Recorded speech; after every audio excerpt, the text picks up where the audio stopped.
second graders. Welcome back to your TV classroom. It is Monday, January 4th, and we are so excited you are here. How was your break? I hope that you got to spend time with your family and people that you love and care about. I got to spend a lot of time with my son Oliver and my husband, and we had a great time. Now, it can be really hard to come back from a long break because we get out of routine and our brains get kind of lazy. So before we start learning today, I want you to take inventory of yourself and think about what zone you're in today.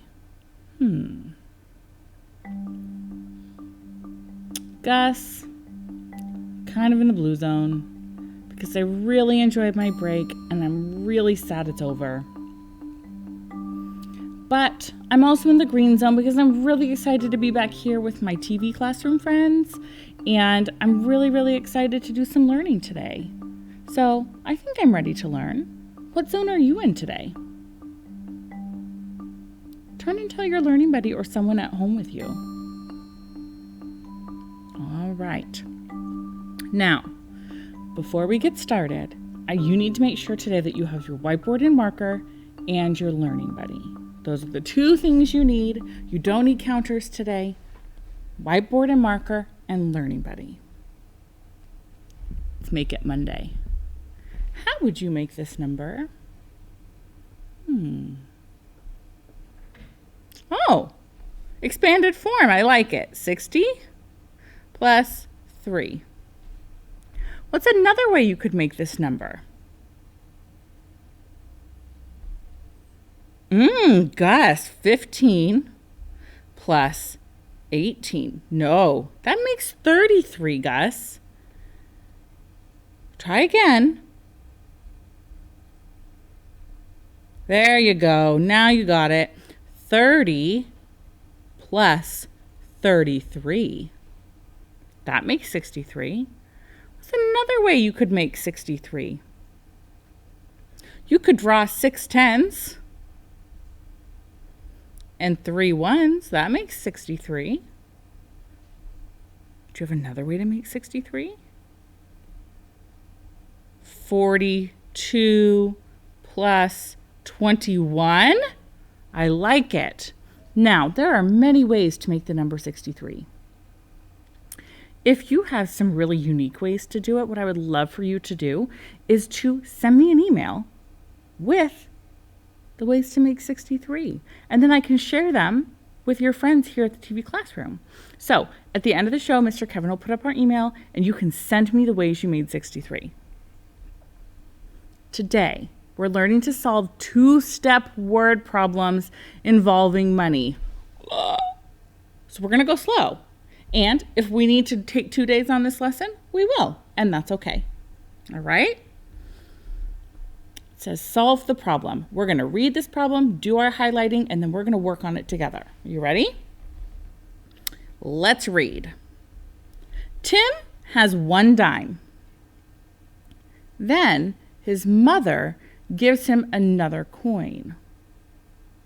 Now Tim has 35 cents. What coin does Tim's mother give him? So what's happening in this story? Yeah, there's a kid with a coin, and his mom gives him another one. Okay? Let's read it again, and this time you're going to answer, what are we trying to solve? Tim has 1 dime. Then his mother gives him another coin. Now Tim has 35 cents. What coin does Tim's mother give him? What are we trying to figure out? Yeah, what's the coin? What coin does she give him? Okay, let's read again. This time looking for information that will help us. Sometimes story problems give us information that we don't need. So we're going to be really good investigators and figure out which information will help us. Tim has 1 dime. Then his mother gives him another coin. Now Tim has 35 cents. So what information do we know? Okay, we know that Tim has a dime. And we know that Tim has 35 cents altogether. Now it's time for our whiteboards. How might you model this? What picture could you draw to help you solve it? Do you know what I'm thinking in my head? I'm thinking a number bond. Because I'm thinking I know that at the end it's going to be 35 cents. And I know he only has 2 coins. Now, I know he has a dime. My first step is, what is a dime? How much is it worth? Yeah, we have to figure that out first, 10 cents. So, we've got to figure out what this other coin is. What are you going to do to solve? This is what he has. This is what he starts with. He starts with 10 cents. And this is what his mom gives him. Go ahead and solve.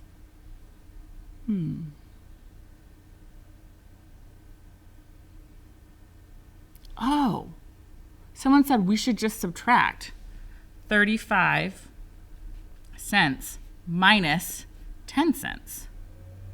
And that equals 25 cents. Okay? So I could write for my answer, Tim's mom gives him 25 cents.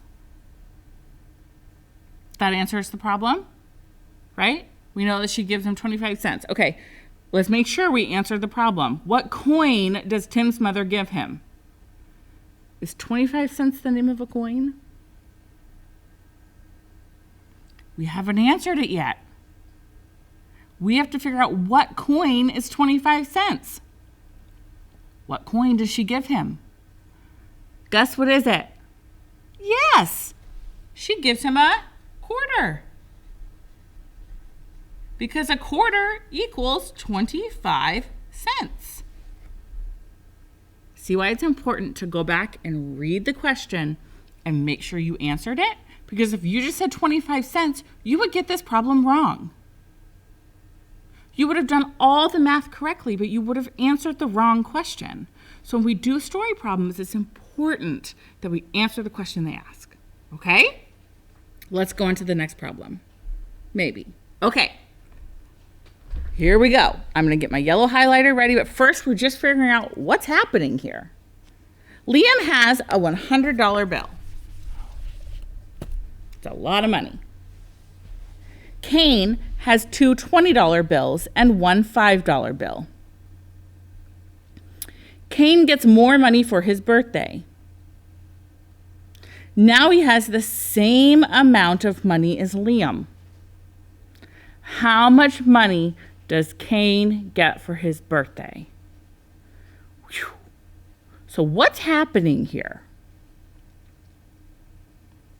Liam has some money and Kane has some money. And then Kane gets more money and now they have the same amount. Would you agree? Liam has some money, Kane has some money, but not as much. Then Kane gets more money, and now they have the same amount. Let's read again, and this time we're hunting for, what are we trying to figure out? Liam has a $100 bill. Kane has 2 $20 bills and 1 $5 bill. Kane gets more money for his birthday. Now he has the same amount of money as Liam. How much money does Kane get for his birthday? So what are we trying to figure out? How much money does Kane get for his birthday? Okay, now let's read and find out the information we know. Liam has a $100 bill. Kane has 2 $20 bills and 1 $5 bill. Kane gets more money for his birthday. Now he has the same amount of money as Liam. What information is going to help us? Right, that Liam's money is $100 bill. What other information is going to be helpful? That Kane starts with 2 $20 bills and 1 $5 bill. Okay. What other information is helpful? Yeah, Kane gets more money. And now he has the same amount. Those are all important pieces of information. How many steps is this problem going to be? At least 2. So, on your whiteboard, I want you to draw a line down the middle. Are you ready? And I'm going to see where my line starts and stops so I know exactly where I can write. Right there. Okay, now I know. So step 1, step 2. What do we need to do first? Oh, we got to figure out how much money Cain starts with, don't we? Okay, so this is Cain's money. There's 2 $20 bills and a $5 bill. And we need to know how much that is all together. Did I record that right? 2 $20 bills and a $5 bill. Okay, so how much money does Cain have to start with? How do you know? Okay, 20 plus 20 is 40, and 5 more is $45. So 20 plus 20 plus 5 equals 45. So Cain starts with $45. Okay. But is that how much money he gets for his birthday? No, that's how much money he starts with. Okay. So now let's go on to the next part. We know that Cain has how much money? $45. Right? This is how much money Cain starts with. And then he gets more money for his birthday. We'll put birthday here. Do we know how much he gets for his birthday? No, we gotta put a question mark here. Okay. What else do we know?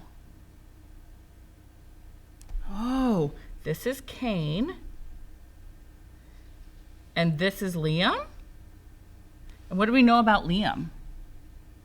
Liam has $100, which is the same amount that Cain has now. So how are you going to figure this out?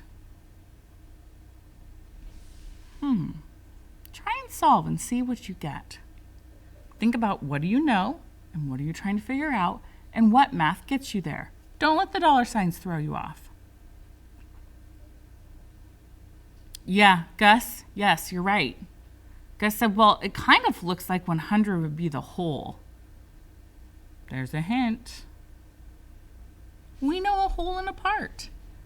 How do we solve for a missing part?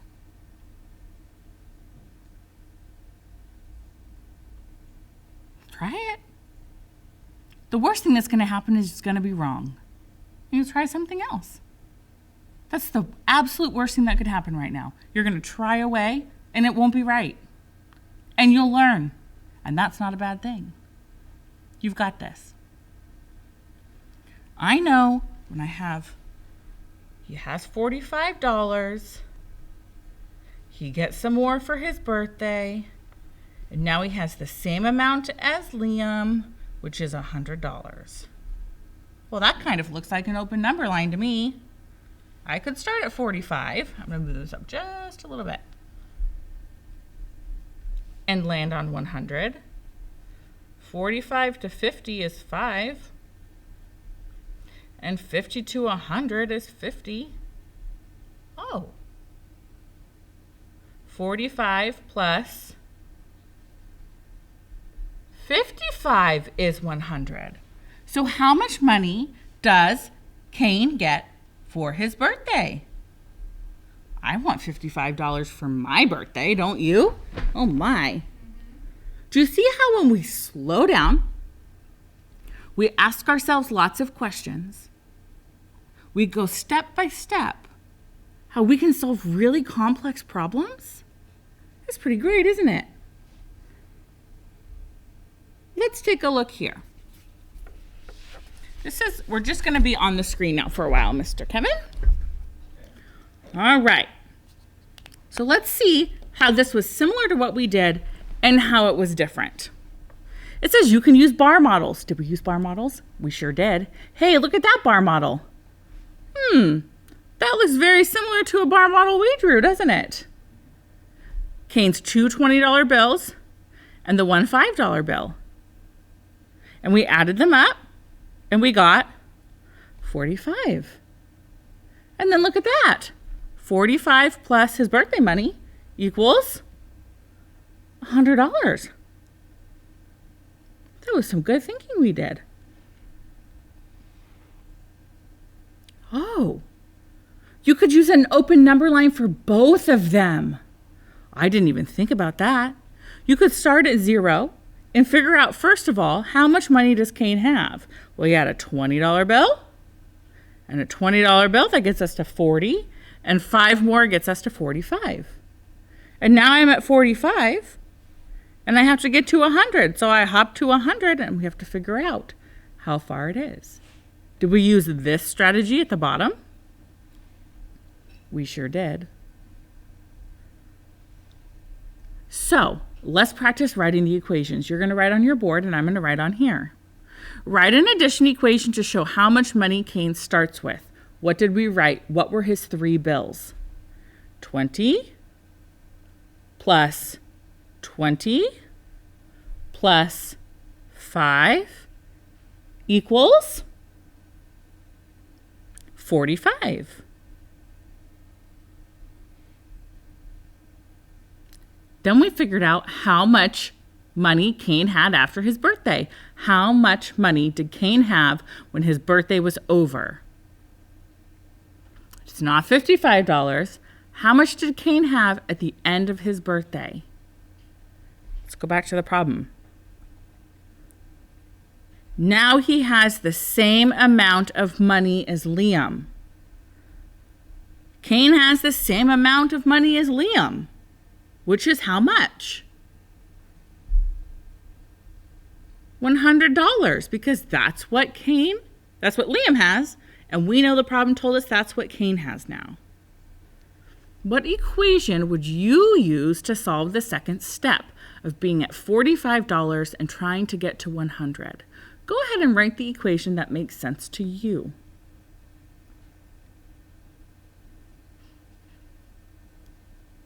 Two possible options would be 45 plus blank equals 100, or 100 minus 45 equals, I don't have space, but blank. And we figured it out. How much money did Kane get for his birthday? $55. Now, I'm going to actually write that in pen so you can see it better.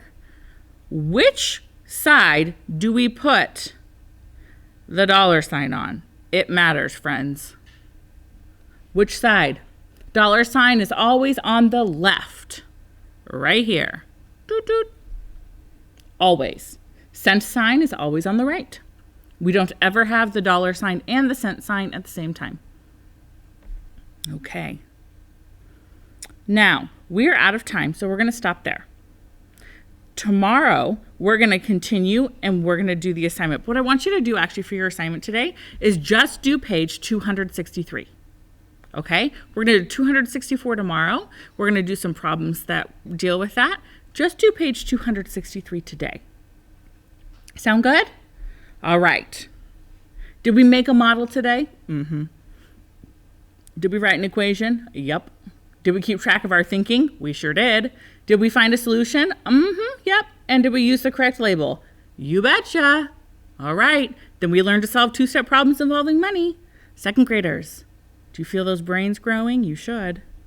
Now, before we go and finish, well, let me back up.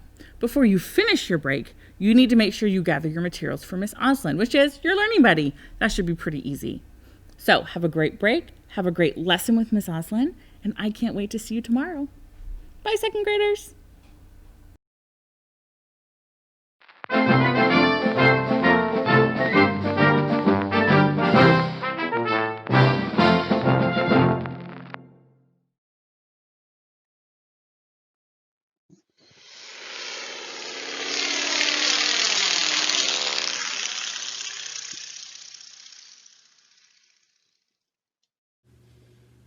day, young aviators. Did you know that we live in an amazing state? Not only is Washington famous for its spectacular scenery, but did you know that Washington State is famous for making airplanes?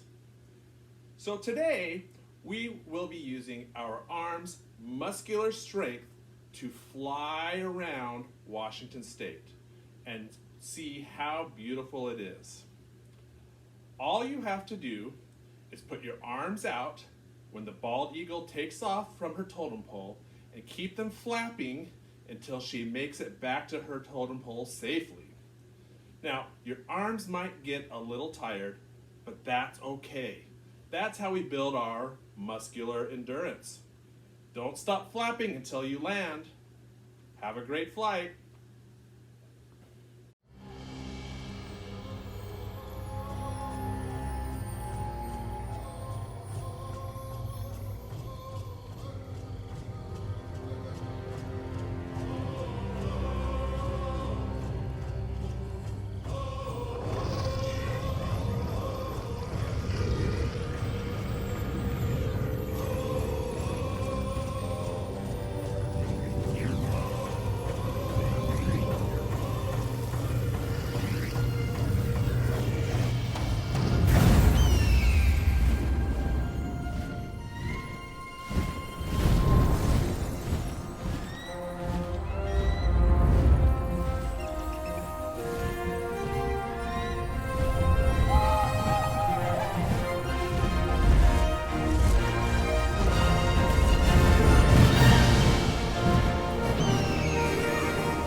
Hi, second graders. Welcome back from your break, both breaks. Welcome back from your break after math with Mrs. Wally, and also welcome back from 2 weeks away at winter break. I hope you were able to relax and also practice keeping your brain and your body and your soul connected and in balance in those ways that Mrs. Wally and I taught you before winter break.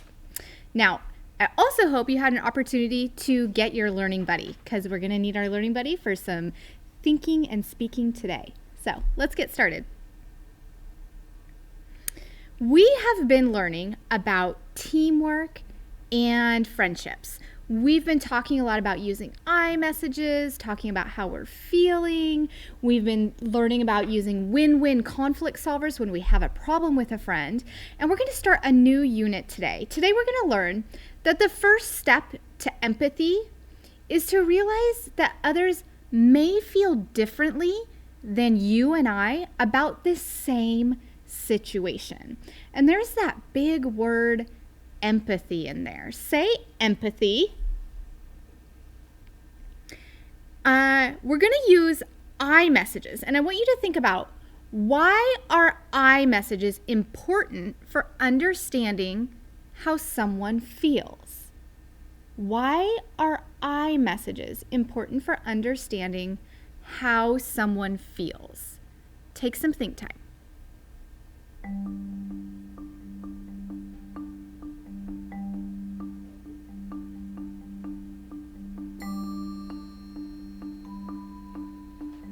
Turn and tell your learning buddy what you think about why are I messages important for understanding how someone feels.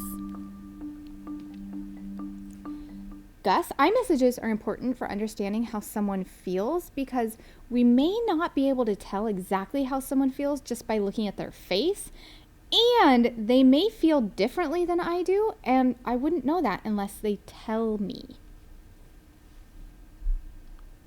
Now, let's go back to that word empathy. Empathy is understanding and sharing how someone else feels. Let's say that again. Empathy is understanding and sharing how someone else feels. And also keeping in mind, like we said, that they may feel differently in the same situation than you or I would feel. So let's talk about a situation where your friend Jamel is playing with a ball and someone else comes by and just takes it from him. And so he folds his arm, he scowls, he kicks the dirt. How do you think Jamel is feeling? Take some think time.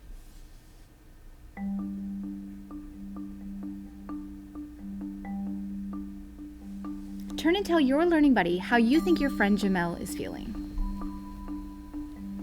Gus? Jamel looks mad. He's got his arms folded, his face is scowling, kicking the dirt. Now, you might have thought that Jamel would be angry or sad, but can we really tell just by looking at Jamel's body and face? No, it gives us a clue, it gives us an idea, and we can think about how we would feel in that situation, but we really don't really know unless Jamel uses an I message. Jamel would need to say, I feel because and that would tell us for sure how he feels in this situation. And then we can begin to share or have empathy for how he's feeling. Now, we're going to think about a situation where you are asked to present some work that you've done in front of a large group of people. Think about how you would feel and think about your I message. Take some think time.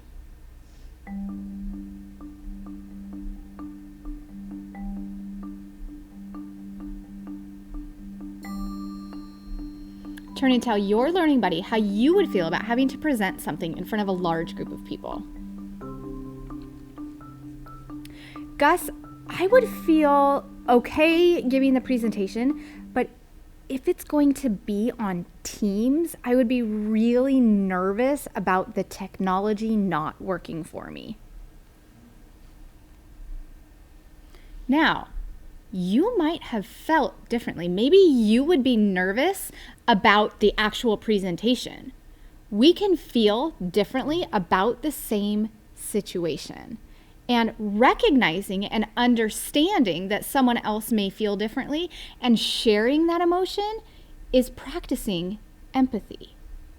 Now, we are going to work on this together today. And what we're going to do is it's called I feel, you feel. We're going to talk about some situations, and we're going to talk about how we would feel in those situations. Thinking about, do we feel the same, or do we feel differently about the same situation? Are you ready? Okay. The first situation is, like we just talked about, presenting information in front of a group of people. I would feel nervous. How would you feel?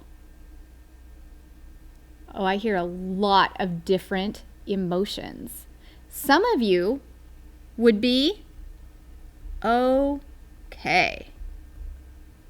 Now, if I feel nervous and you feel okay, is that the same or is that different? It's different. We feel differently about the same situation.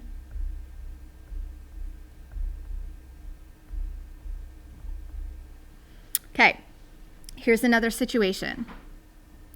It's your first baseball game of the season, and there's a large audience. How would you feel? Think about your I message. I feel because Take some think time.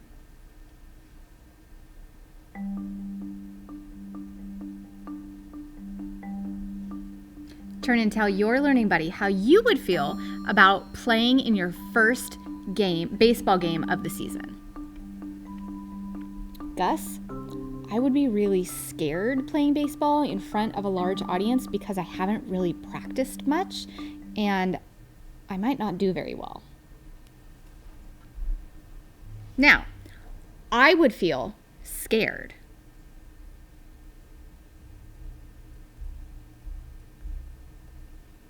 How would you feel? I hear lots of different emotions, but I heard some of you say you would be excited.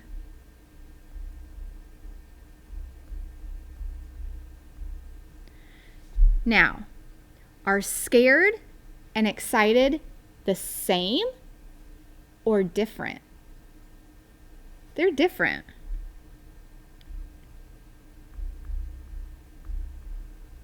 We are learning how we could all feel differently about the same situation, and that it's important to use an I message to tell people how we feel so that we know for sure. And if someone does feel differently, we can practice empathy, which means we understand and we can share that emotion.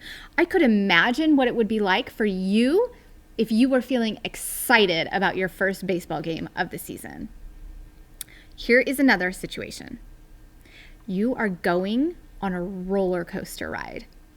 How would you feel? Take some think time. Think about your I message. I feel.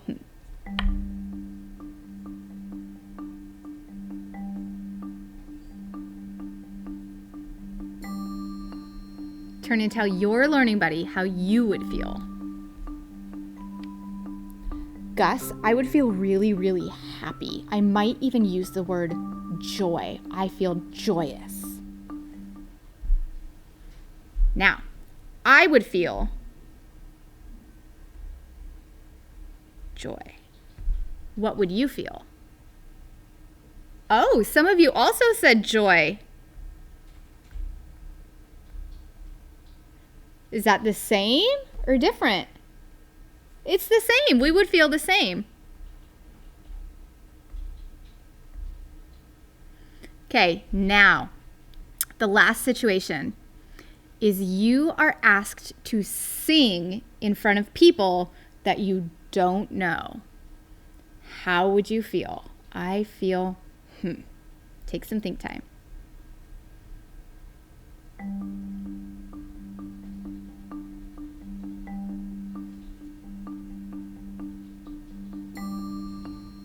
Share with your learning buddy how you would feel if you were asked to sing in front of people that you don't know. Gus?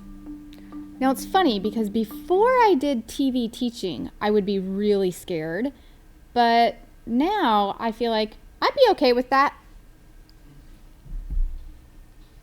I would feel okay with that.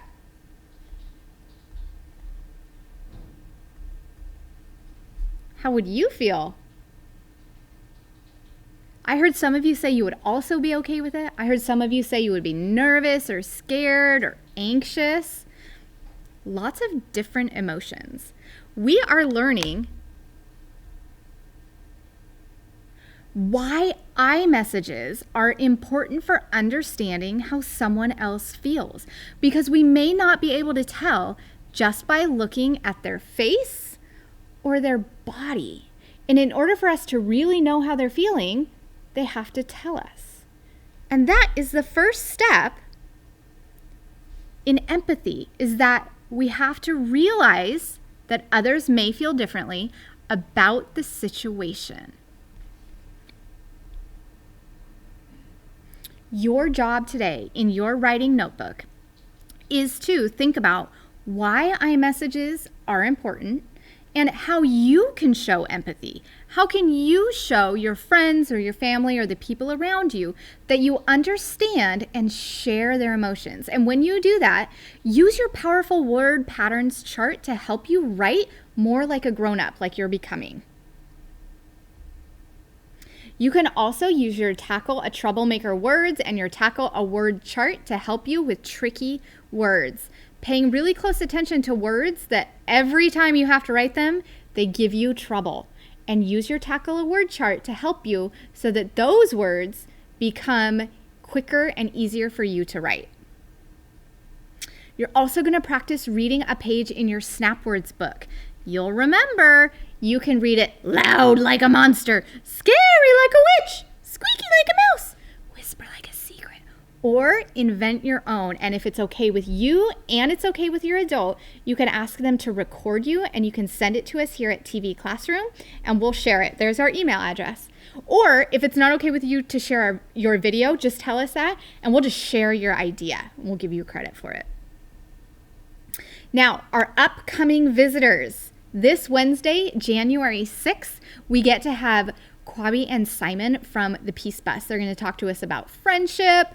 I wonder if we can think about showing empathy and how does empathy help us find peaceful solutions to conflict. And then next week on Wednesday, January 13th, Tawana Nobles, who is the president and CEO of the Tacoma Urban League. She's also a director of the University Place School Board, and she was recently elected to our Washington State Senate. She will be here with us in our TV classroom telling us her story. She's going to read a book and talking about how she supports Tacoma and Tacoma's students. That's you. Now it's time for our affirmation.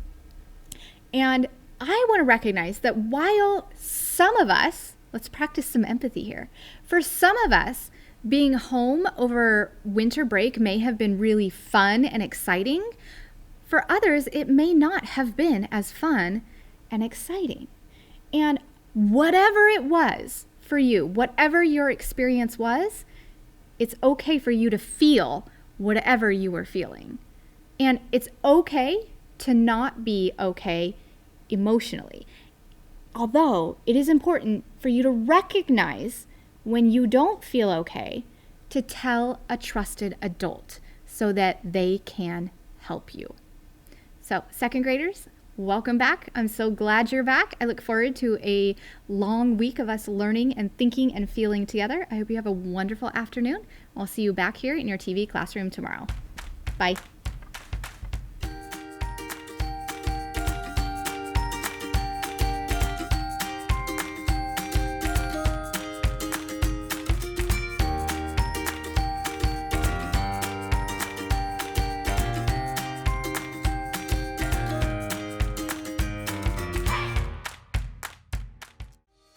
Hey kids, we want to see your work. Just send your pictures and your stories to TV Classroom, 601 South 8th Street, Tacoma, Washington, 98405.